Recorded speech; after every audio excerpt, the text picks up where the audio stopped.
Bonjour à toutes et à tous, vous écoutez Cinécast, salut Thibaut. Salut Guillaume. Aujourd'hui on vous parle d'un documentaire qui sort également le mercredi 21 octobre chez nous en Belgique. Ça s'appelle Helmut Newton, The Bad and the Beautiful. Helmut Newton vous connaissez sans doute, ou en tout cas je l'espère. Il s'agit d'un grand photographe américain à qui on doit des photos de charme, on peut dire ça comme ça, des photos de nus avec des célébrités.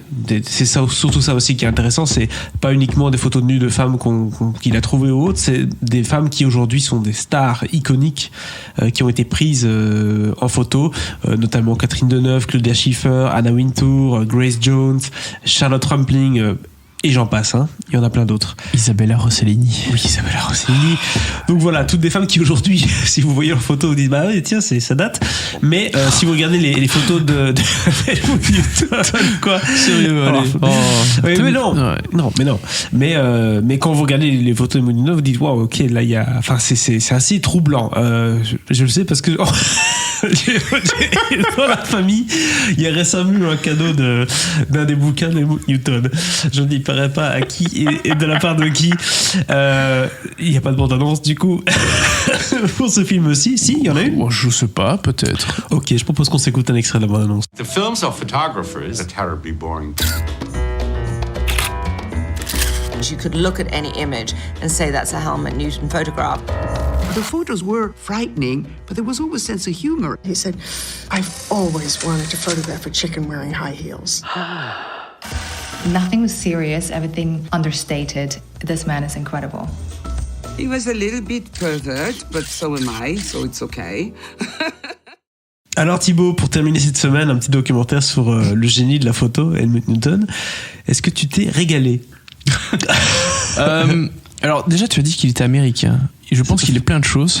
Peut-être américain, mais nationalité australienne. Ah, mélange, ouais. Parce qu'il a grandi beaucoup en Allemagne. Il a dû quitter l'Allemagne parce qu'il est né en 1920, donc la guerre passait par là. Australie et puis bah oui, les États-Unis, évidemment, où il a fait la grande partie de sa famille. Tu sais, il fait partie de ces gens qui allaient boire le café au Château Marmont, quoi. Enfin, boire le café. Ou une petite coupe, quoi. Comme moi, quoi. Hein, ouais. Tous les matins, 9h30. Hey, Cindy! Alors, est-ce que je me suis régalé? Honnêtement, je vais pas te mentir. Les photographes, c'est pas ce que je maîtrise le mieux dans ma vie. Et donc, j'étais pas très familier du travail d'Helmut Newton. Est-ce que je me suis régalé? Disons que t'as un docu sur quand même un grand monsieur. Faut dire ce qui est. Effectivement, c'est quand même une tête. Dans son milieu, dans son domaine. Et donc voir toutes les personnes avec qui il a collaboré. Oui, petite précision pour ceux qui ne le savaient pas, il est quand même mort au début des années 2000. Hein, donc, oui, il n'est plus là. Voilà, ça fait un moment qu'Helmut nous a quittés.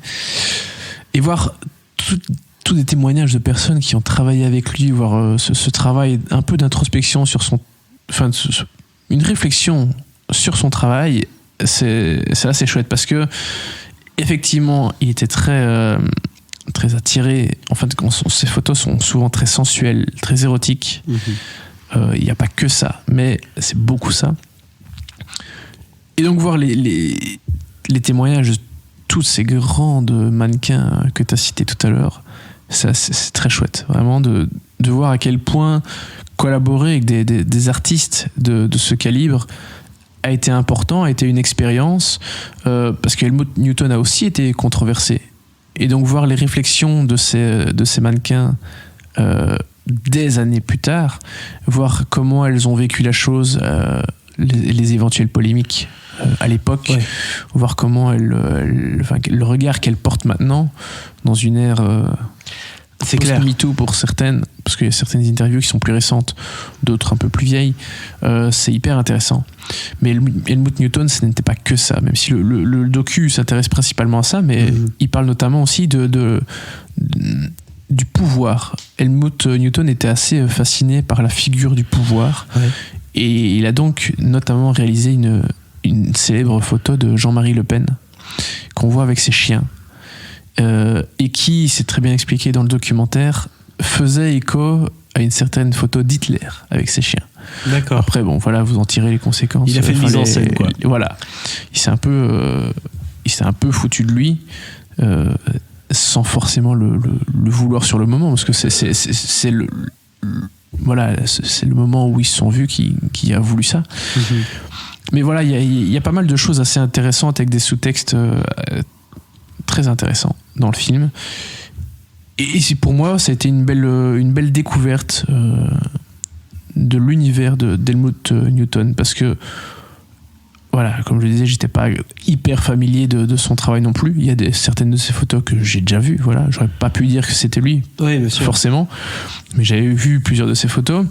Et c'est surtout moi, ce qui m'a vraiment emmené dans le docu, c'est les personnes avec qui il a collaboré, en fait. Donc, c'est-à-dire Grace Jones notamment, qui a une physicalité, elle a une prestance assez particulière.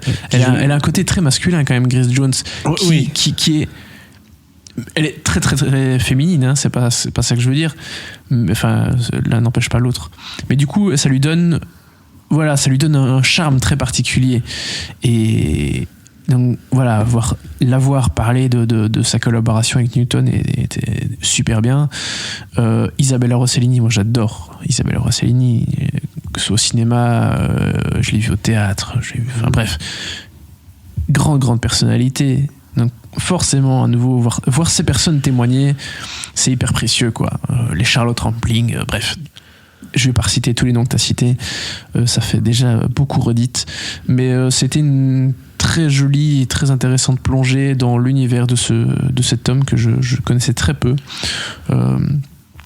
Et donc voir d'où il vient, comment il est plutôt allé vers tel type de photo ou tel autre.